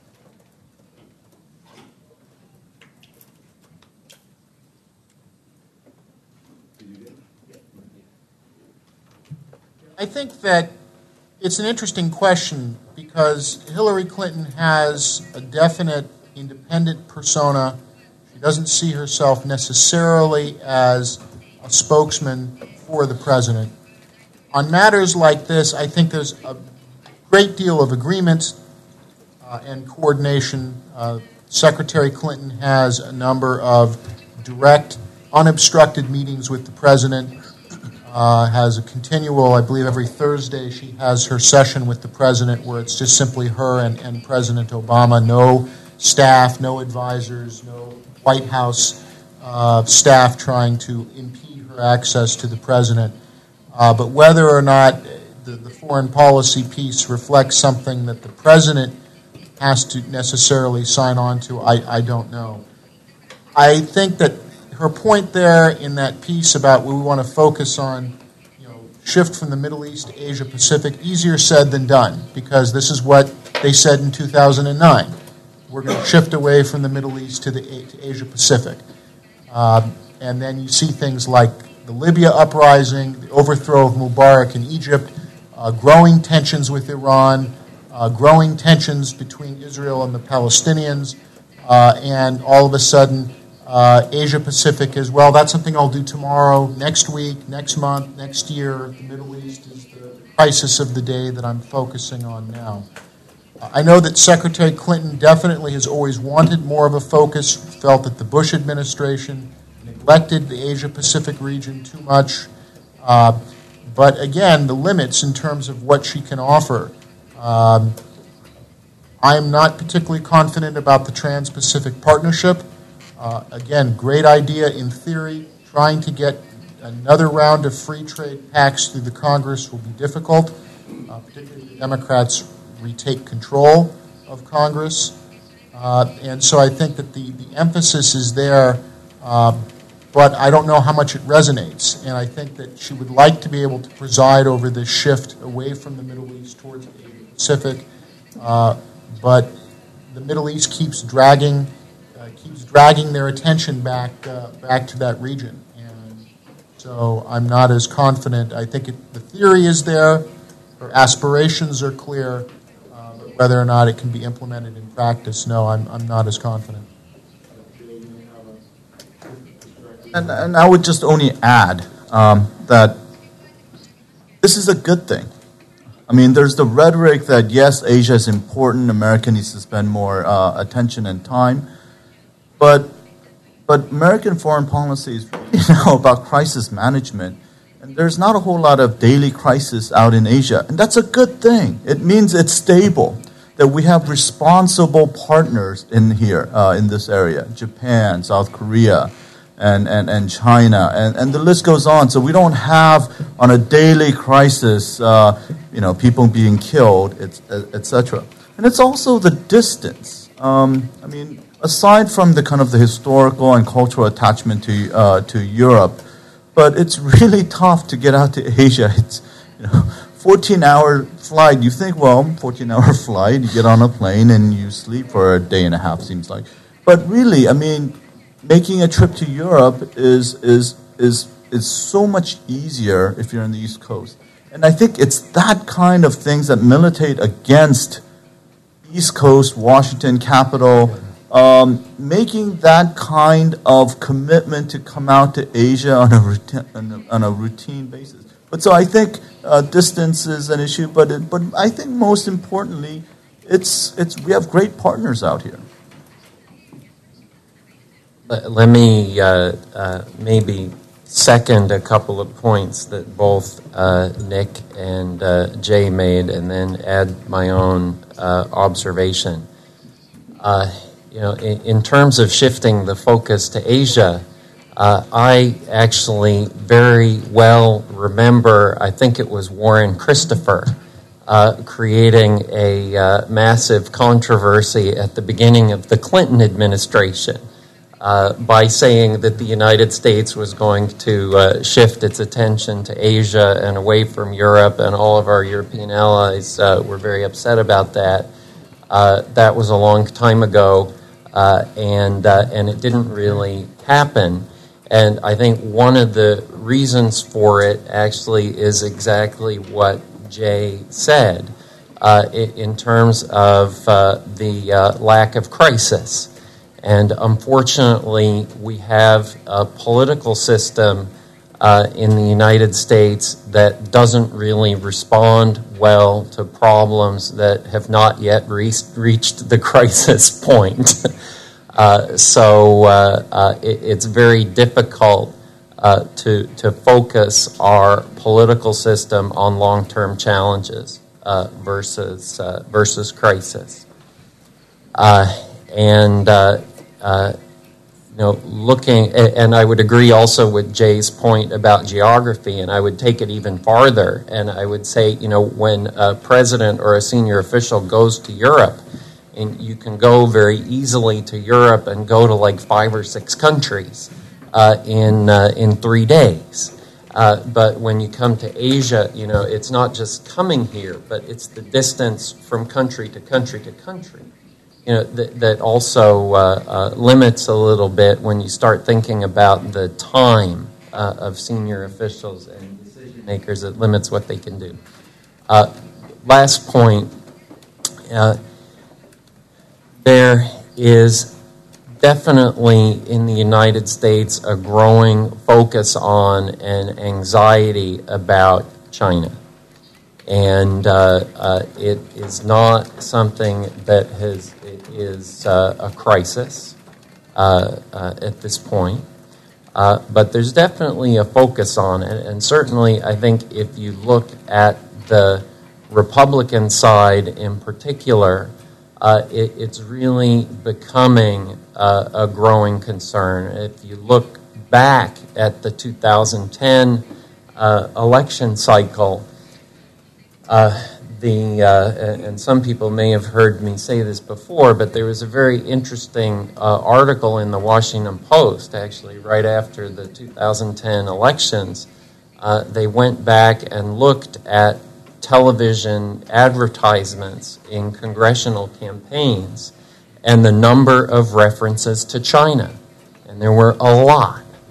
And they mostly had to do, they were mostly Republican ads, and they were mostly focused on the Obama administration borrowing more and more money from China to finance its ambitious domestic agenda. But in addition to that, now I think when the economy is still continuing to be weak, there's more and more focus on the Republican side on the trade issues, on China's currency, and the longer that the economic problems in the United States continue, I think this issue of the U.S. economic relationship with China, it is going to move higher and higher on the agenda. And I hope it doesn't turn into a crisis, but it's the kind of issue that certainly has the potential to become a crisis depending on decisions that the Congress makes or our president makes, and on China's reaction to those decisions. 加えますと、中国に対する今のそのフラストレーションというのは、最近ニュースでも日本でもやってたと思うんですけども、アメリカの上院でその中国の人民元が不当に安く抑えられているということに関して、制裁をむしろ関税ということでかけると、これはかなり無茶な話なんですけども、我々日本人、昔の日米貿易摩擦を知ってる人にとってはスーパー301条みたいな、勝手にアメリカがやるみたいな話なんですけども、こんなことまで出てると。これはおそらく通過はしないでしょうけども、フラストレーションがそれだけ溜まってるっていうのはあるんだと思います。すいません。それじゃ質問、こちらの左の前から4列目の今、ペンで手を挙げてる人。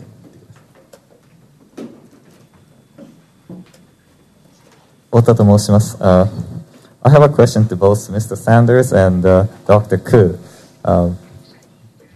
Mr. Sanders, could you kind of explain to us the difference between libertarian and the Tea Party?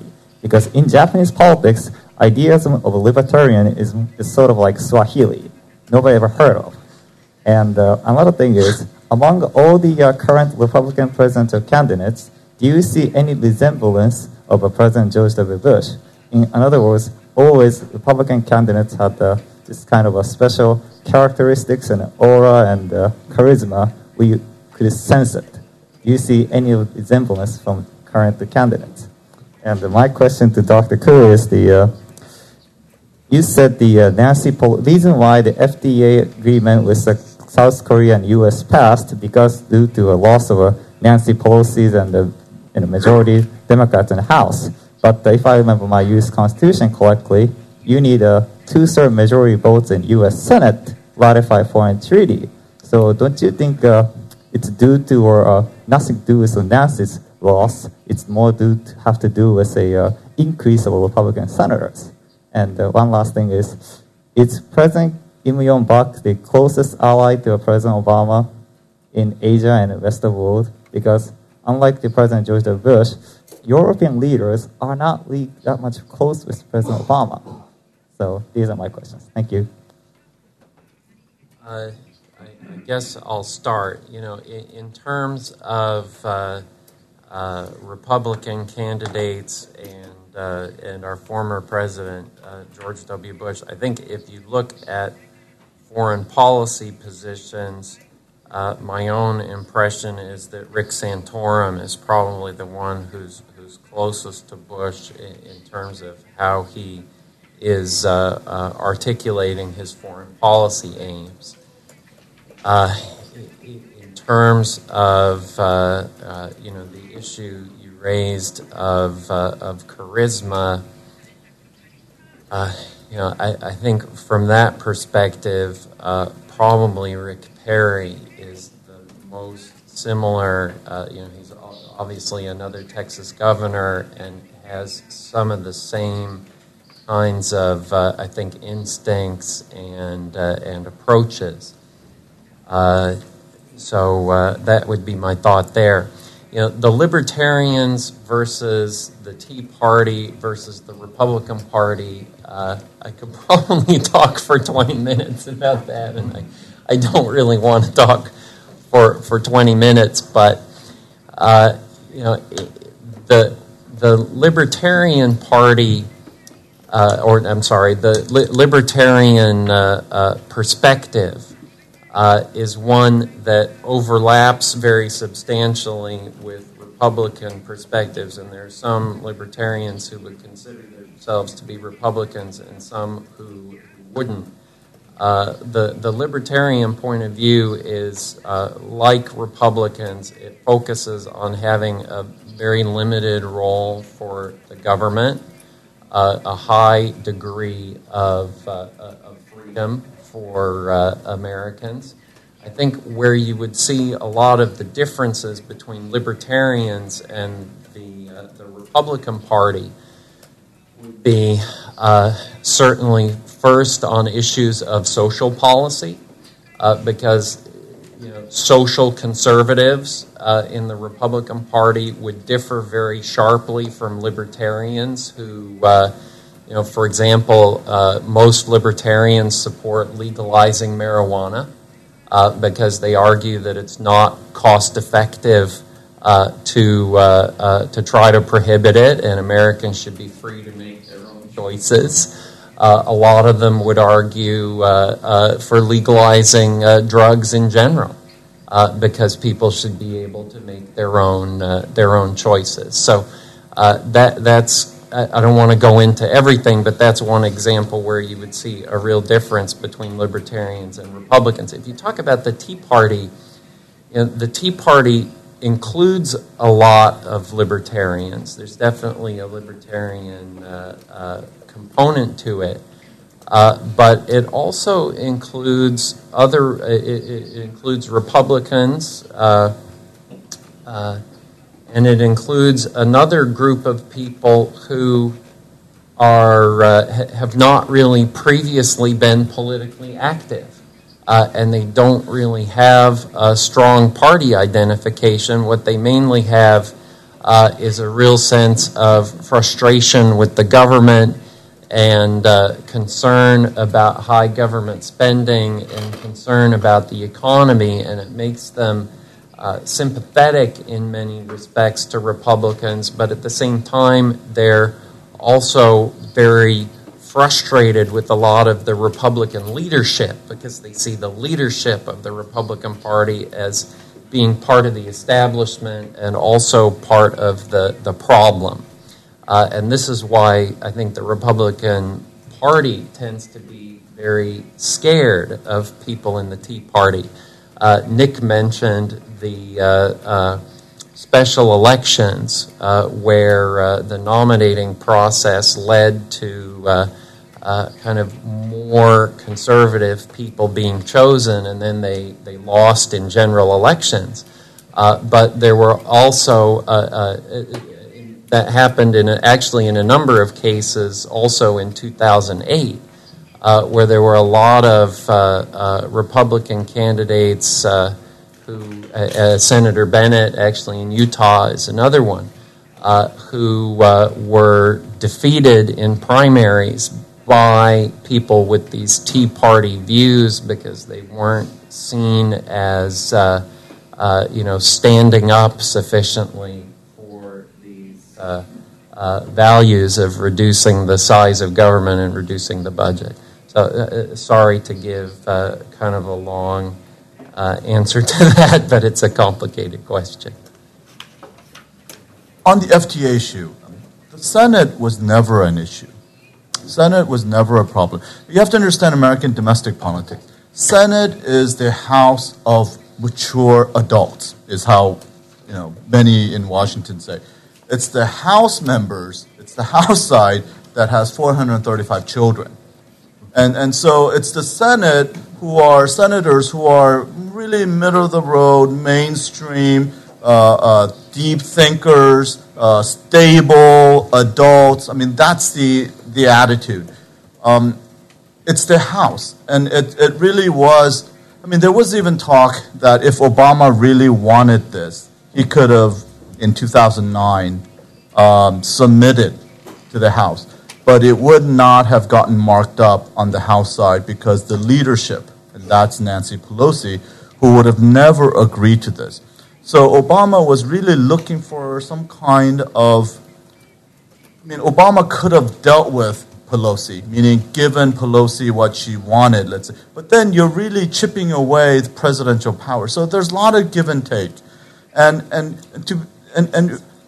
when Obama was elected in 2008, I remember going to the Republican National Party convention, and one of those days there was a newspaper article. It listed the top 5 political donors on the Republican side.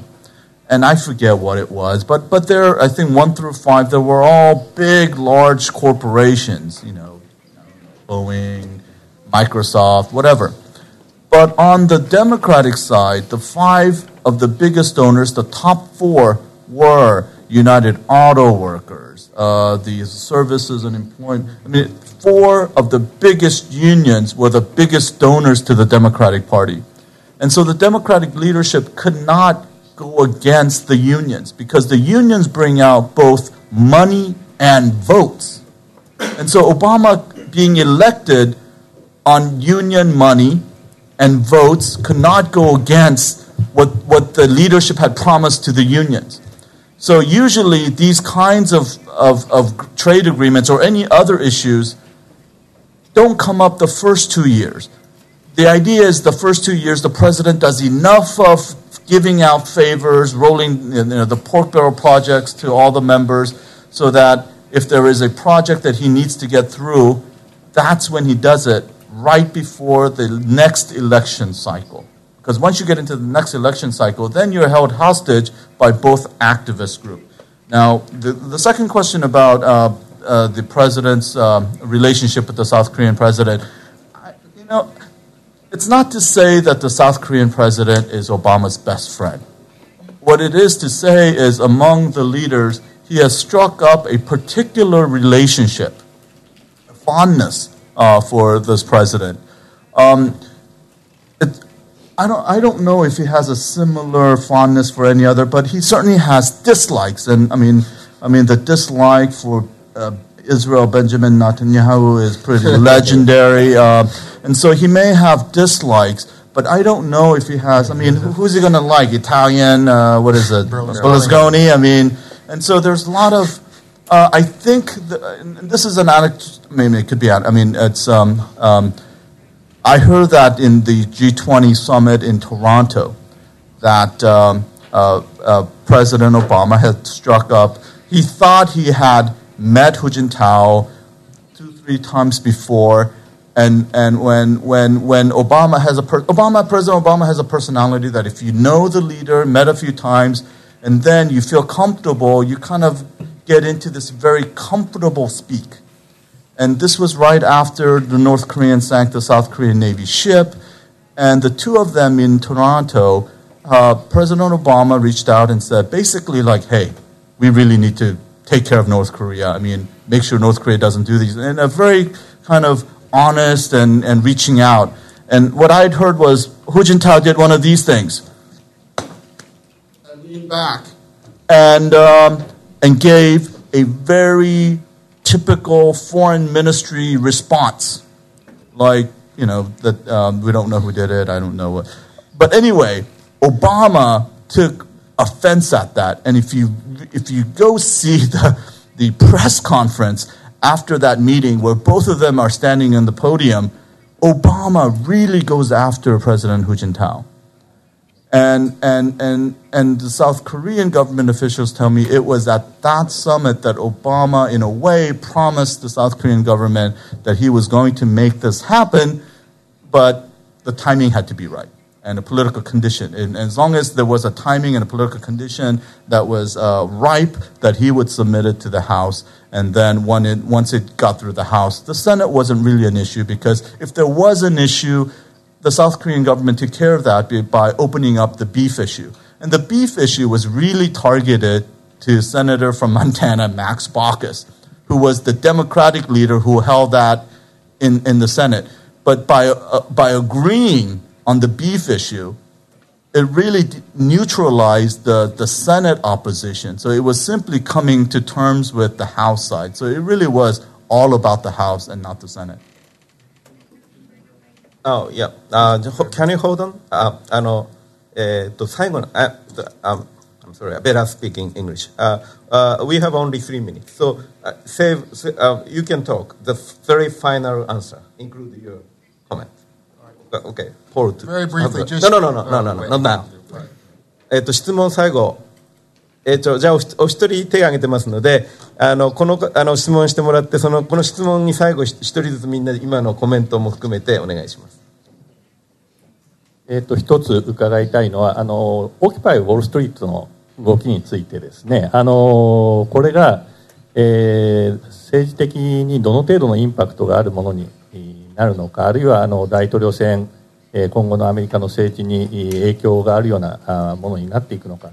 日本でも非常にわずかですけどもストリートに出た人たちがいて、これはやはり経済の格差とか雇用とかいうだけじゃなしに非常に政治不信、根の深い政治不信というものが背景にあると思います。例えば、原発をどうするか、あるいは増税をどうするか、あるいは TPP どうするか、そういうものが自民党も民主党もその中にいろんな意見があって、民意を救いきれない、今の政党の政治の仕組みというものがなかなか民意を受け止められる形になっていないという問題が背景にあると思うんですけれども、アメリカにおいて、この運動というのはどういう意味を持っているのか伺いたいと思います。これ最後になりますので、皆さん一人できれば1分から2分、言っても2分ぐらいの感じで最後まとめてお答えと今までのコメントとお願いします。じゃあポールさんから。My own view is that the protests really aren't having that much impact. You know, certainly it's on television and people are talking about it.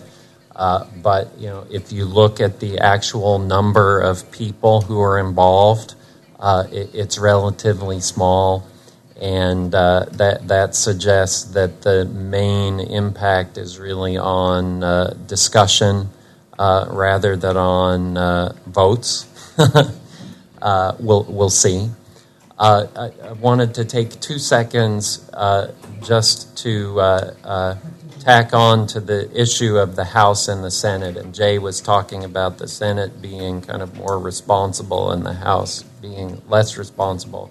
And just for people who are less familiar with American politics, you know, I think the critical thing to remember in thinking about the House and the Senate is that senators are elected by states. And to be elected to the Senate, you really have to appeal to a majority in a state. And that forces people to be closer to the middle in most cases. You know, it varies from state to state. You know, in some states tilt in different directions, but as a rule, it forces people to be closer to the middle. Members of the House are elected from districts with these incredibly creative, you know, boundaries that are drawn after our censuses, and they're basically drawn on the basis of agreements between the two parties that are structured in a way to create safe districts. And once you have a safe district for one party or another party, then you know, you're just much more likely to get candidates who are chosen basically during the primary in one of the two parties, rather than being chosen in the election. And as we were talking about in our own presidential politics, you know, the kind of people who vote in primaries, it's different from the kind of people who vote in general elections, and it leads the House to be somewhat different than the Senate. Occupy Wall Street will be problematic more for Obama's re-election campaign than for Republicans, because Republicans were never going to try to appeal to voters on those grounds. And in fact, Republicans will try to point to this to say, look, you know, anarchists, leftists, people trying to go against the American way of life. The problem for Obama is that people who are now occupying Wall Street were the people who were the foot soldiers of the Obama movement in 2008. These were the young people who voted for the first time, were very energized by Obama's candidacy, who are now saying, we didn't get the president we thought we would expect. And it's going to be very tricky for the president to sort of keep his distance from the movement and then next year turn around and say, by the way, this is why you need to go out and vote for me again and mobilize other people to vote for me. So that is an issue for him to face. Just a quick thing on the last question, just to make sure it's clear. On trade agreements have to go through both the House and the Senate. They're not treaties in the way that only the Senate approves, because since trade agreements deal with commerce, and both the House and Senate have responsibility for commerce, a trade agreement has to pass the House as well as the Senate. But the House otherwise doesn't get involved in treaties. And on this question about who Obama's close to, it's interesting because Obama looks around the world. He had a very interesting partnership with Dmitry Medvedev. And now that Medvedev is not coming back to the presidency in Russia, with Putin returning, and the Obama administration having really snubbed Putin, at least in 2009, it's going to be very interesting for what happens with U.S.-Russia relations if Obama returns and Putin comes back to the Kremlin. Other than that, the other international leader that I think has been this kind of under-the-radar approach has been Sarkozy of France, on Iran, on the Middle East, on bringing the U.S. and France closer together. There's been an unexpected partnership between a conservative French president, sort of like South Korea, a conservative president, and a liberal U.S. president finding common grounds.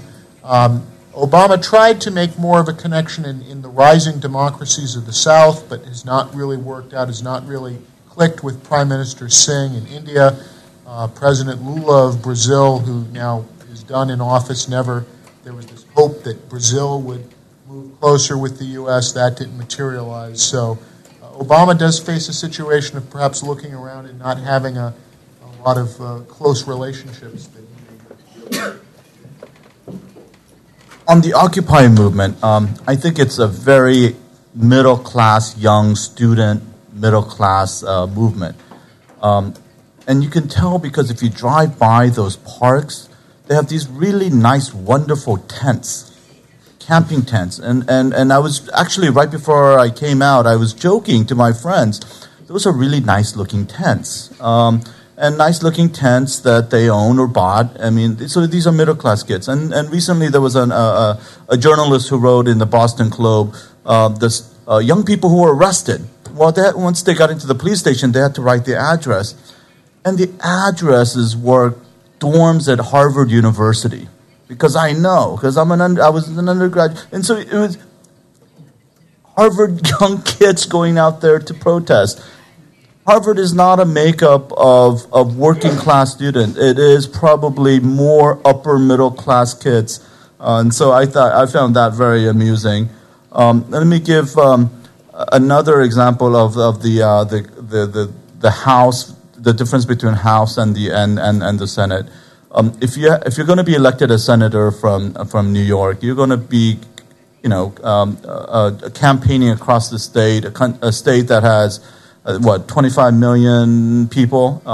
But each House district has 560,000 voters. And usually less than 30% come out and vote. And so, for example, I know this because the number is fresh in my mind because my college classmate ran for a House seat and lost. But when I went out and campaigned for him in this District 1 in Kansas, and I asked him, how many people are running? Well, I think 4, maybe 5, but probably 4. And he said, wow, how many votes do you need to win in the primary? Maybe 20,000, 25,000. Well, then how many do you have to win in the election? It's like, well, if I win the primary, I win. Because it's a very Republican state, just as they're a very Republican or Democratic district. So if you are one of 3-4 candidates and you can win in a district with 560,000 voters by only winning about 22,000 votes, then you don't have to appeal to 560,000 people. You can appeal to some really lunatic 22,000 people, whether left or right. And that's what, in a way, makes up the House side. And that's the comment I was making about not mature people at the House side. Finally, I think there is great potential for the next Japanese leader to have that kind of relationship if Japan can muster up a leader that can stay in power for more than a year. I mean, if you look back at George Bush and Koizumi, I mean that kind of, the reason is because Japan and U.S. have such good strategic relationship. And if there is this kind of political stability on this side, easily, I think, Obama and a DPJ leadership would have that kind, because in a way they kind of come from a similar background. Thank you very much. それでは大変活発な議論ありがとうございました。もう時間をオーバーしてしまって皆さん申し訳ございません。一つお知らせがございます。これ最後、この通訳用のレシーバー、これ机の上に置いて、帰ってください。東京財団では今後も大統領選挙本番まで、なるべくこのような情報を提供していきたいと思いますので、よろしくお願いします。それじゃあ今日のパネルの皆様方にぜひ拍手をお願いします。どうもありがとうございました。